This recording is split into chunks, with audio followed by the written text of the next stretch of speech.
દિલ્હીના જંતર મંતર ખાતે વિદ્યાર્થીઓની જે નેટની પરીક્ષા છે અવારનવાર રદ થતા વિદ્યાર્થીઓ દ્વારા વિરોધ પ્રદર્શન કરવામાં આવ્યું છે અને આજ વિરોધ પ્રદર્શન વચ્ચે વિદ્યાર્થીઓ પર પોલીસ દ્વારા દમન ગુજારવામાં આવ્યું છે અને આ દમનને લઈને કોંગ્રેસના અનેક નેતાઓ તેના સમર્થનમાં આવ્યા છે. જોકે કોંગ્રેસના નેતાઓની પણ ધરપકડ કરવામાં આવી છે અને આજ ધરપકડને લઈને રાજ્યના અલગ અલગ જિલ્લાઓમાં કોંગ્રેસ દ્વારા વિરોધ પ્રદર્શન કરવામાં આવ્યું છે. જોકે પાટણ જિલ્લામાં કોંગ્રેસના વિરોધ પ્રદર્શનમાં પહોંચેલા જે નેતાઓ છે આ નેતાઓ કેન્દ્રીય શિક્ષણ મંત્રીનું પુતળા દહન કરે અને હાઈવે ચક્કાજામ કરે તે પહેલા તેમની ટીંગાળ ટોળી થઈ તેની વિગતે વાત આ વિડીયોમાં કરવી છે. વૈષ્ણવજન તો તેને કહીએ જે પીડ પરાઈ જાનાને રે. નમસ્કાર, હું છું દિનેશ ઠાકોર. નવજીવન ન્યૂઝમાં આપનું હાર્દિક સ્વાગત છે.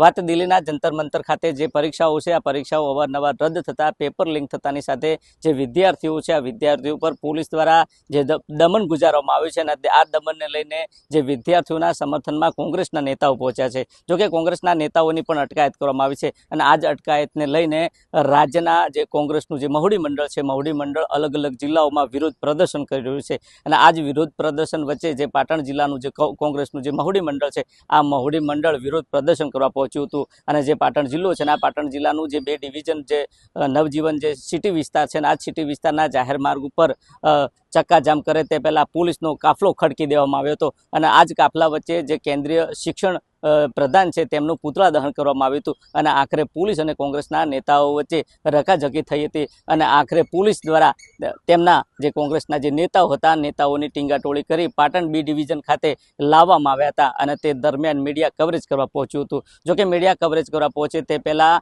SOGના PI અને B ડિવિઝન પોલીસ મથકના PI દ્વારા મીડિયાને રોકવામાં આવ્યા અને આકરો હોબાળો થયો અને હોબાળો થતાની સાથે મીડિયામાં આક્રોશ જોવા મળ્યો. જોકે આ તમામ બાબત છે તમામ બાબતને લઈને પાટણના ધારાસભ્ય કિરીટ પટેલ શું કહી રહ્યા છે તે પણ તમે સાંભળો.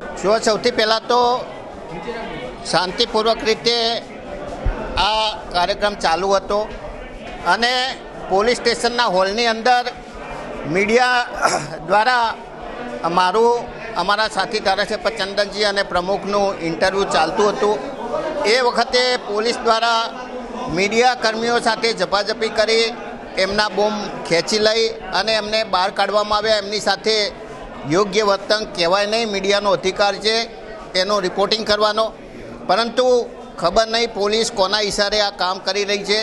જે ચોથી જાગીર કહેવાય મીડિયા, એ લોકો સુધી આ વાત પહોંચાડવા ના માગે એના માટે પોલીસ દ્વારા જે વર્તન કરવામાં આવ્યું છે એ યોગ્ય નથી. આ બાબતે અમે ઉચ્ચ કક્ષાએ અને એસપીને પણ રજૂઆત કરવાની. ભાજપના ઇશારે કોઈ મીડિયા સાથે ગેરવર્તન કર્યું છે એ ભાજપના ઇશારે કરે છે કે કોના ઇશારે કરે છે? તમે મીડિયા તમે સક્ષમ છો, તમે એના માટે લડત લડી શકો છો. તમે જે પણ લડત લડવી હોય એમાં અમે તમારી સાથે છીએ. તમે જો તે પ્રકારે પાટણના ધારાસભ્ય કિરીટ પટેલનું કહેવું છે કે જે પ્રકારે જે વિદ્યાર્થીઓના ભવિષ્ય સાથે જે ચેડા થઈ રહ્યા છે અને આ જ ચેડાને લઈને જે વિદ્યાર્થીઓ છે તેમના સમર્થનમાં કોંગ્રેસના નેતાઓ ઉતર્યા છે. જોકે કોંગ્રેસના નેતાઓ દ્વારા જિલ્લાના જે નવજીવન જે શહેરી વિસ્તાર છે શહેરી વિસ્તારમાં વિરોધ પ્રદર્શન કરતું હતું તે દરમિયાન તેમને અટકાયત કરવામાં આવી હતી અને અટકાયત કર્યા બાદ તેમને B ડિવિઝન પોલીસ મથકે લાવવામાં આવ્યા હતા અને તે દરમિયાન મીડિયા કવરેજ કરવા પહોંચ્યું હતું અને મીડિયાને આ કવરેજ ન કરવા અને તેમને ધક્કા મૂકી તેમને બહાર કાઢવામાં આવ્યો હતો. પહેલાં તમે આ વિડીયો જુઓ. વિડીયોમાં કયા પ્રકારે જે PI છે PI મીડિયાને ધક્કો મૂકી તેને બહાર કરી રહ્યા છે તે પણ તમે જુઓ.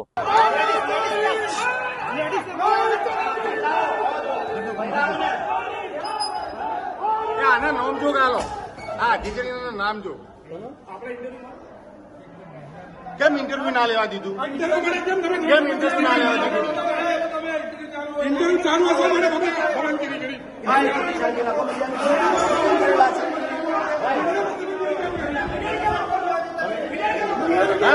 તમે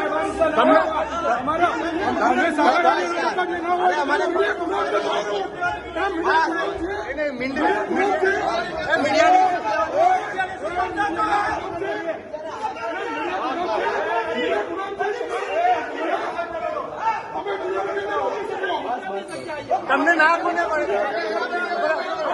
તમે કોના ઇશારે મીડિયા ના પાડી? અરે તમે કોના ઇશારે મીડિયા ના પાડી? તમે કોના ઇશારે મીડિયા ના પાડી? તમે કોના ઇશારે મીડિયા ના પાડી? તમે કોના ઇશારે મીડિયા ના પાડી? તમે કોના ઇશારે મીડિયા ના પાડી?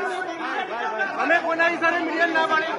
તમે કોના ઈશારે જાઓ મીડિયા બોલા તમે કોના ઈશારે મીડિયા ના યાર બસ યાર ભાઈ કોના ઈશારે નહીં એમને કોના ઈશારે ના પાડી એમને કોના ઈશારે ના પાડી મારે પૂછવું છે અરે મીડિયા વાળા છે કોઈ આતંકવાદી નહીં બરાબર મીડિયા વાળા છે વાત કરો અરે કરો મારે પૂછવું છે મારે પૂછવું છે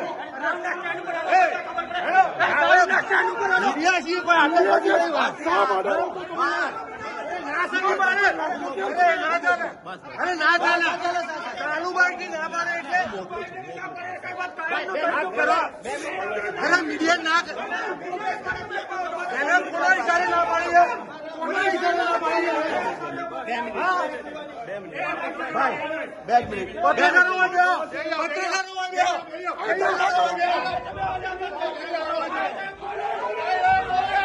અમે જો તે પ્રકારે જે બી ડિવિઝન પોલીસ ખાતે જે કોંગ્રેસના જે નેતાઓ હતા તેમની જે અટકાયત કરી હતી અને અટકાયત કરેલા નેતાઓ અને બી ડિવિઝન પોલીસ મથકે લાવવામાં આવ્યા હતા અને આખરે મીડિયા કવરેજ કરવા પહોંચ્યું હતું અને તે દરમિયાન મીડિયાને રોકવામાં આવ્યું હતું ત્યારે સવાલ એ પણ થયો છે કે એસઓજી પોલીસ મથકના પીઆઈ અને બી ડિવિઝન પોલીસ મથકના પીઆઈ પોતાના વિસ્તારમાં જે અસામાજિક તત્વો છે જે બેફામ ફરી રહ્યા છે ગેરકાયદેસર જે પ્રવૃત્તિઓ ચાલી છે આ પ્રવૃત્તિઓ પર સિંઘમ ક્યારે બનશે કેમ મીડિયાને રોકવામાં આવ્યા કારણ કે મીડિયા એ જે દેશની ચોથી જાગીરી ગણાય છે અને આ જ જાગીરી જે લોકોનો અવાજ છે સરકાર સુધી પહોંચાડે છે પરંતુ ક્યાંક ને ક્યાંક આ પોલીસ કર્મચારીઓ અને પોતાના જે કોંગ્રેસના નેતાઓની જે અટકાયત કરી છે અને અટકાયત વચ્ચે તેમની પોલ ન ખુલે તે માટે મીડિયાને રોકવાનો પ્રયાસ કરવામાં આવ્યો હતો અને આખરે કોંગ્રેસના જે ધારાસભ્ય કિરીટ પટેલ છે કિરીટ પટેલે ઉચ્ચ કક્ષાએ રજૂઆત કરવાની ખાતરી આપી છે જોઈએ આવનાર સમયમાં પાટણ જિલ્લા પોલીસ વડા વી.કે. નાયક દ્વારા આવા પોલીસ કર્મચારીઓ સામે કેવી કાર્યવાહી કરવામાં આવશે તે તો આવનારો સમય બતાવશે. દિનેશ ઠાકોર, નવજીવન ન્યૂઝ, પાટણ.